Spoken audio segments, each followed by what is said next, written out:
บายดีท่านผู้ชมที่เคารพและฮักแพงทุกท่าน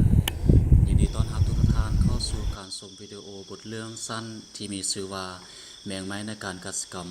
ท่านผู้ชมรู้บ่ว่า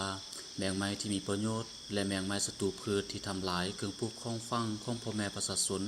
โดยเฉพาะแม่ชาวเกษตรกรมีแมงไม้อย่างแดในวิดีโอนี้ข้าพเจ้าขอยกบางตัวอย่างแมงไม้ดังกล่าวให้รับทราบเพื่อพวกท่านสามารถจำแนกแมงไม้ที่มีประโยชน์และแมงไม้ศัตรูพืชซึ่งจะเป็นในเรื่องนั้นเฮาไปทำความรู้จักนำกันเลยเอาผู้ที่สุดท้ายกันเลย